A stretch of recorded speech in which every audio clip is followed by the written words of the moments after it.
We're in Matthew 6 this morning, so if you want to flip there and stick a thumb in it, that's where we are going to begin. Hey, I want to share just a note this morning with you all. This is from Rob and Cheryl Knight. So a few weeks ago, many of you remember, we just kind of made the request, hey, if you feel led, Rob and Cheryl Knight's daughter, Haley, her house burnt down a few weeks ago. Would you consider giving to kind of help her get back on her feet? Just so you're aware, this congregation gave over $3,000 towards Haley. That is a fantastic thing.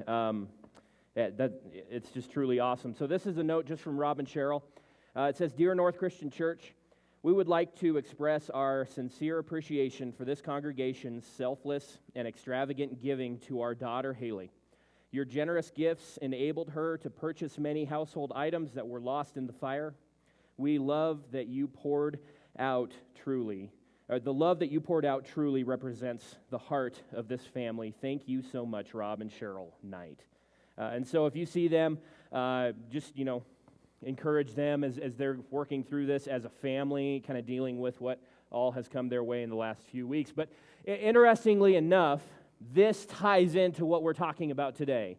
This idea of money and our stuff that we have. And so if we can kind of recap a little bit, over the last, about 2 months probably, we've been working our way through the Sermon on the Mount together. And so we started back in Matthew chapter 5 and have begun just kind of piece by piece working through Matthew 5, 6, and 7. This is Jesus' most popular message.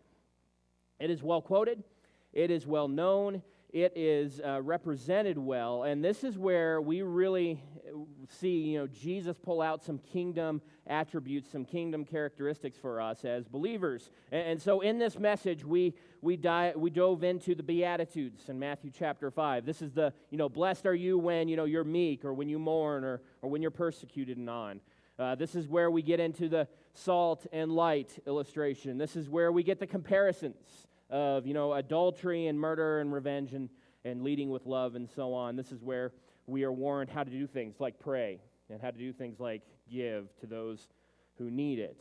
And we've been framing the last several weeks around this whole idea of living upside down in culture, to live differently than the world around us. When God says that you are blessed because you are poor in spirit, that is countercultural to what is going on around us. When God calls us to be salt and light, that is countercultural to what is going on around us. When God calls us to take captive our thoughts towards other people, that is countercultural to what is going on around us. When God calls us not to make a show when we do things, that is countercultural to what is going on around us. God is calling us to live upside down than the world and the culture that is around us. And ultimately, what this gets to and what Jesus is doing here throughout this whole entire series, this whole entire message, is he's speaking right to our hearts. He's speaking to our hearts. There are actions that are attached to the things we do. There are actions to each of these areas that we've been talking about.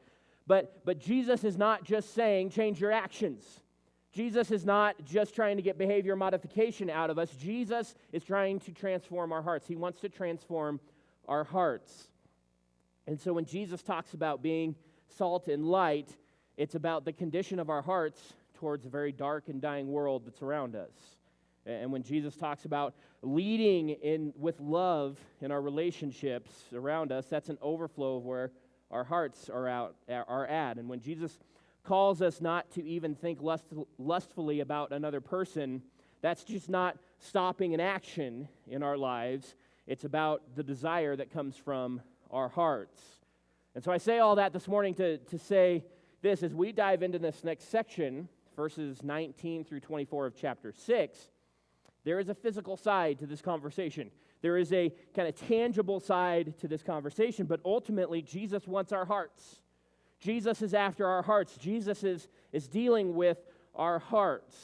And so on this topic of stuff and on this topic of money, ultimately Jesus is dealing with our hearts. Churches historically, it seems like, have not done a great job, just churches in general have not done a great job of dealing with the topic of money. And there could be a number of different reasons why for this, right? Like maybe we just don't want to kind of connect the gospel to money, or we don't, we're nervous to talk about it, or maybe we're worried that it'll drive people away, or maybe we don't want to give the impression that all we care about is money, and so we just refuse to ever talk about money. I don't really know where churches land all the time, but here's the reality, like Jesus talks about money often throughout Scripture, right? Like it is actually one of the most repeated topics that Jesus talks about. But here's the reality. When Jesus talks about money, it's never really about just money. When Jesus talks about money, it's never really about just money. You never hear Jesus talk about money and then say, okay, now we're going to pass the plates. You never hear Jesus talk about money and then take up, a collection or start a fundraising campaign. Like that doesn't takes place. Often Jesus talks about money, but it's never really about money in and of itself. And so we here talk about money unapologetically. We certainly don't talk about money every single week in the sermon, but we talk about it often. And here's the reality, and you guys know who are here every week, every week we take up an offering. We talk about money. We talk about the heart behind giving. We talk about how our money is being used. And the reality is it takes money to operate a church. Like practically, foundational level, that's kind of how I think. It takes money to turn the lights on this place every week. It takes money in order to pay the people to clean it. It takes money to fund the things that God calls us to do. And so understand, when we talk about money, it's not really about money. It's about where our hearts are as people. It's where our hearts are as we follow Jesus in our lives. And so this text we're going to get into today is on the topic of money and on the topic of the stuff that we have. And it's on that topic, but it's not really about that stuff. It's not really about that. It is ultimately about our hearts. Jesus is diving into something more valuable than your checkbook this morning.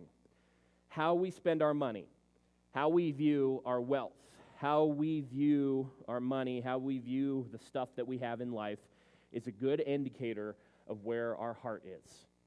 How we view and how we interact with the stuff and the money and the bank accounts, the things that we have in life is a good indicator to where our hearts are. So let's dive in here together. Jesus begins this section starting in verse 19 by giving us two commands. It's really, kind of polar opposite commands. He says, don't do this, but do this type thing. So let's dive in this together.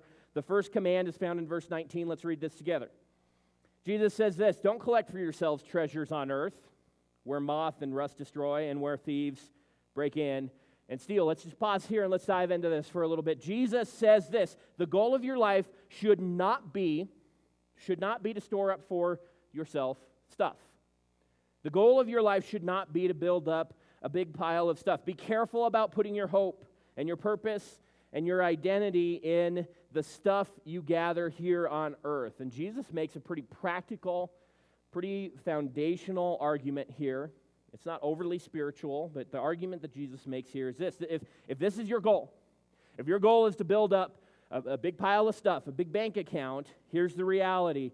Everything in this world is working against you. Everything in this world is working against you because everything that you own now is either headed to the dump or it is constantly being tore down, constantly losing its value. Everything that we own, everything that we possess is moving towards either ending up at a garage sale or ending up in the dump, period. Like that's it. And like we can hear like people make the argument, right? Like you've got super, eco-friendly people that are like, well, I have biodegradable this or that or something, and in 40 years it's going to be, dirt or whatever, yeah, blah, blah, blah, whatever. It's still stuff, right? It's still stuff that we have, and eventually it's going to end up in the dump. It's going to be thrown away. All this stuff we've invested time and resources and money into, at some point, at best, it's going to be part of the earth again. Like it's going to be thrown away, buried, and it's going to turn into dirt. It will one day become obsolete for us. So think about your stuff that you have. We all have stuff, right? We all have houses and garages full of stuff. Nearly all of us have things like a cell phone, right? The minute that you start using your cell phone, your brand new cell phone, it begins losing value. The minute you start using it, it starts losing value. Your nice car, drive it off the lot, maybe you put the very first mile on it. You drive it off the lot, it is not worth as much as you just paid for it. Everything that we have is constantly losing value. Everything that we have is constantly decaying in our life. And Jesus says to stop building our treasures here on earth. Why? Because it's on its way to the dump. And if it's not on its way to the dump, somebody's got their eyes on it trying to steal it from you, Jesus says. And here's the reality, and you know this, right? Buying stuff is intoxicating, isn't it? Like buying stuff is intoxicating. Buying stuff, having new things feels good for us, right? Well, why does that happen? Well, there is a very real chemical response happening in our brains where we are made to feel better when we purchase a new thing. A very real chemical response is going on in our brain saying, hey, this is nice. Hey, this feels good. Hey, you should do this more often. And that chemical response is going on in our brain. So you buy a new car, you get that excited, euphoric feeling when you get it for a while, and every time you get in it, you're like, oh, my new car. And then eventually, like after a couple months, that kind of wears off, and all of a sudden you see a new car and sitting on a lot that you want, and you're like, I kind of want that car now. Or maybe it's not a car, maybe it's that new phone. You have that kind of antsy feeling when you pull it out. You get out that new phone, and it's, it doesn't have any scratches, haven't broke the screen on it yet. You laugh, it's my story. Until you realize that it's basically the same phone that you just replaced. It maybe runs just slightly faster. It's intoxicating for us. It's intoxicating, it's addictive for us. People are addicted to shopping and buying and are not addicted near as much to the stuff that they have, near as much as the actual act of buying, the actual act of purchasing things. They're addicted to the feeling of buying more and more. Things like new clothes. Like, do we really need to constantly be buying new clothes? Do we really need to keep buying, constantly new clothes over and over again? Maybe you're the person that only buys new jeans when it's physically impossible to put another patch on them. Maybe that's you. And then when your jeans get to that place, right, like they become rags because you don't want to, throw them away. Maybe that's you, but I would say most of us probably are not that. But we buy clothes because we like to have new things, right? We like to have kind of the latest trends. And really, our clothes aren't falling apart. We're not replacing them because, they're falling apart. We go out and we buy new clothes that honestly look like they're falling apart more when you buy them and walk out of the store, right? Like you pay more money for less clothes? Yeah, okay.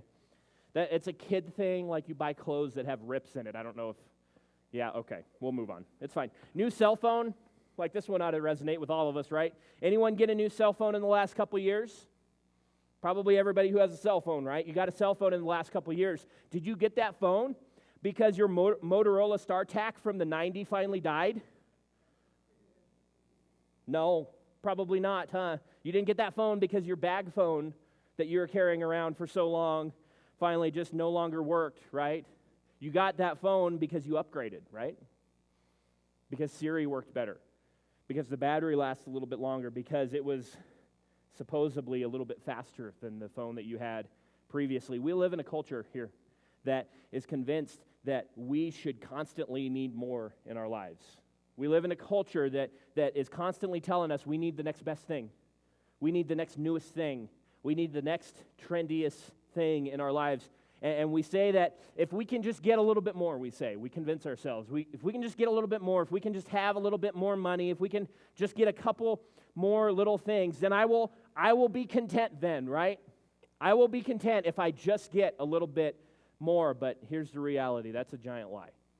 Because you'll constantly be chasing that little bit more. And you will never attain the little bit more that you think that you need. There is no end to that lifestyle. Nothing will be enough for you. You will constantly be chasing that next little bit. And so Jesus pushes against that here in Matthew chapter 6. Let's move on. Command number 2 is found in verse 20. Jesus continues and he says, "But collect for yourselves treasures in heaven, where neither moth nor rust destroys, and where thieves don't break in and steal." Jesus says this: put your treasures in life, put the point of your life not in treasures on earth. Put the point of your life not on the things that we acquire here on earth, but put them in a place where it cannot be taken away from you. Put it into a place where it cannot be destroyed. Put it in a place where it cannot be stole. Put it in a place where it cannot lose value. Well, how does this happen? How do we store up for ourselves treasures in heaven? Well, the Bible tells us to live open-handed lives. Live open-handed lives. Care for orphans and widows. Be marked by generosity. Be generous with what God has given us. That's how we store up treasures in heaven. And this means, ultimately, that we are not hoarders, that we're not storing up stuff here, that we're not kind of building up a kingdom here, that we're not putting a higher priority on the stuff around us here on earth, and we use our money and our talents and our resources and our abilities to be salt and light in the world, to go out and put into what is eternal in life, to put into what lasts forever, to put into relationships around us. We are invited to be a part of what God is doing in the world around us. We are invited to use our resources to be a part of what God is doing in the lives of people around us. God doesn't need our stuff. God doesn't need our money. He's inviting you to be a part of something that will last forever. And so we store up treasures in heaven. Let's continue on, verse 21.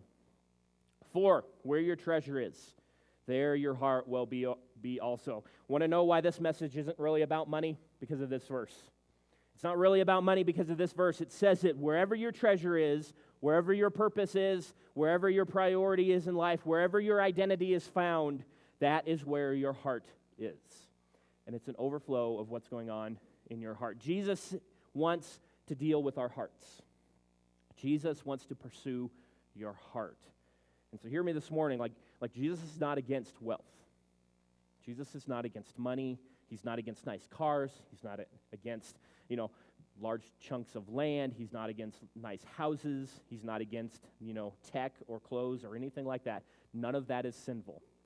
It becomes a problem for us when those things begin to control us. Those things become a problem for us when they demand more time from us than they should. When the meaning in life, when our identity is wrapped up not in who we are in Christ, but in the stuff that we have here on earth, that is a problem. At that point, you are in trouble. At that point, you are in trouble. Here's a good measure, okay? You're going to laugh at this, but it is absolutely true. When the scale of success for us as adults, when the scale of success in life is the same scale that they use in high school, there's something wrong. Think about this. Your clothes, your car, your house, your guns, your bank account, whatever it is, the things that we have in life that we feel like justify us, that we feel like make us cool, if that's the reason why we have them, that's the same scale that 14 to 18-year-old boys use in high school to feel cool about themselves. You can laugh right now, but it's kind of one of them awkward laughs, right? Like the things that we want to build up in life as adults, having lots of stuff, having a great garage, having a large bank account. Honestly, it's the same scale that high schoolers are using. Maybe we are being a little bit immature as we follow Jesus as adults.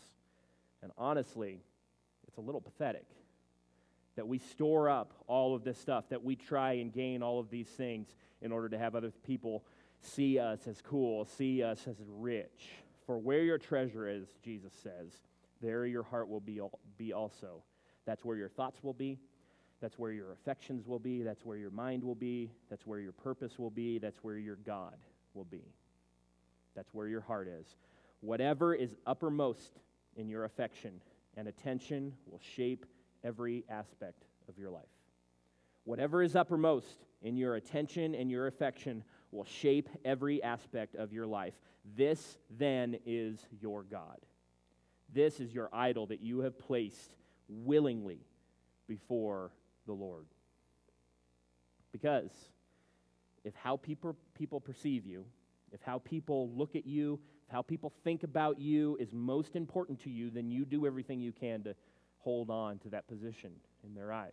You do everything you can to dress and play the part. You are going to chase that feeling first. And when you do that, you're going to go into debt because of it. You're going to put pressure on relationships. You are going to be cranky and crabby, and no one wants to be around you when you live that life. And you will spend your life trying to earn the approval of people that maybe you don't even like.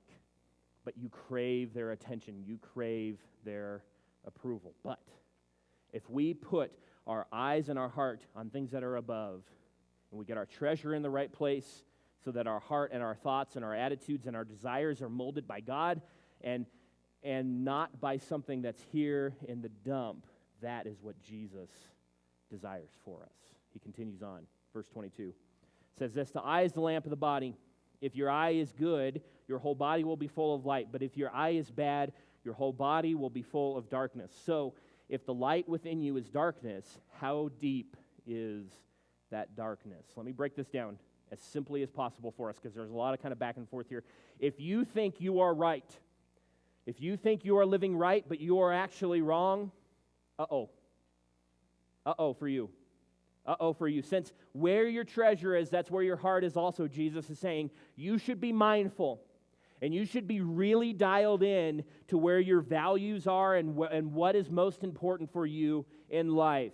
And it doesn't take much for us to think that we are living following God, and we think that we are living in a way that's honorable to God, but in reality, we've started to turn away from that and put more of a priority on our stuff, more of a priority on our treasures here on earth. And it doesn't take much to get off course before we realize that we are living in a way that is very dishonoring to God. It doesn't take much for us to think that we are operating one way, when in reality, we are operating in a way that is totally contrary to how God desires us to be. Jesus finishes it this way, verse 24. No one can be a slave to two masters, since either he will hate one and love the other, or be devoted to one and despise the other. You cannot be slaves to God and of money. When you build up your life and try to play the part in your life, doesn't it take a lot of time? Doesn't it take a lot of energy? Doesn't it take a lot of money? Doesn't it take a lot of resources in order to kind of hold that image? And are we like focused on trying to keep up with the Joneses around us? Like if that's the priority of our life, it takes every bit of energy. And it takes every bit of resources in order to keep living that part, right? If your treasure is on earth, then you do everything you can to protect your treasure. You do everything you can to protect your image, or else what? It goes away, right? It gets taken away from you. You no longer have that. And this lifestyle divides you away from God. You cannot live this lifestyle and also fully give yourself to following God. But there is freedom and joy that is found in getting out of that and putting your treasure in heaven. Pour yourself into things that matter, Jesus is saying. Pour yourselves into your wives, your husbands, your kids, your families, your relationships, things that are eternal. Pour yourselves into those things. You cannot love God and other things at the same time. You cannot love God and other things at the same time. You will love one and despise the other. You will serve one and turn your back on the other. You cannot get your identity from your stuff, your status, your bank account, how people see you, and people's image of you, and also Christ. You cannot have your identity in both of those places. Church, what if we lived our lives this way? What if we lived our lives this way? What would happen if we lived our lives putting our attention, putting our priority on things of God, not on our stuff that we have here? Personally, just think about our lives. How would our lives change? How would our lives change? How would our hearts change?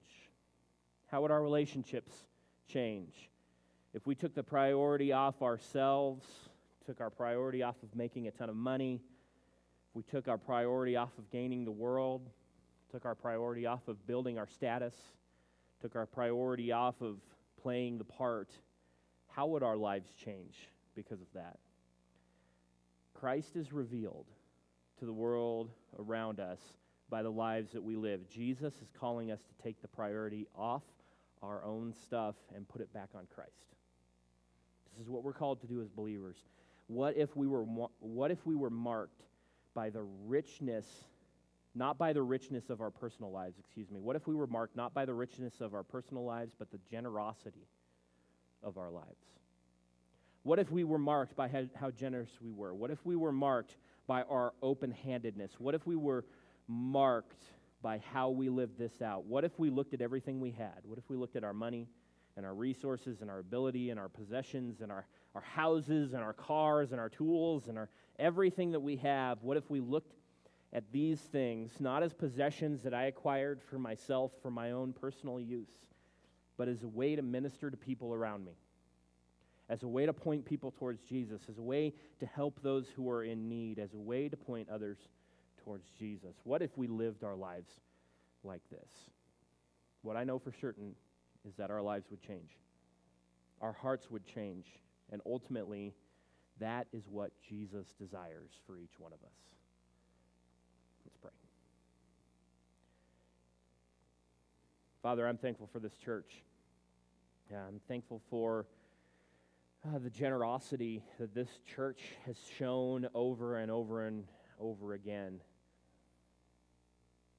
Father, I'm thankful that we get the opportunity to show you to people around us, sometimes in some of the simplest ways, like giving a little bit to somebody who has a need. And so, God, I'm thankful for that in this church. And God, I pray that as we continue to live our lives, that we would not be blinded by this desire for stuff. I pray that we would constantly be aware of what has most priority in our lives, and that would affect how we live our lives from there out. God, I pray that our eyes would be set on you, that our desire would be to store up treasures not on earth but in heaven. And God, that we would use everything that you have given us here on earth in order to build your kingdom, in order to point people towards you, God. We thank you. Thank you for Jesus. Thank you for the love that he showed us on the cross, God. It's in his name that I pray.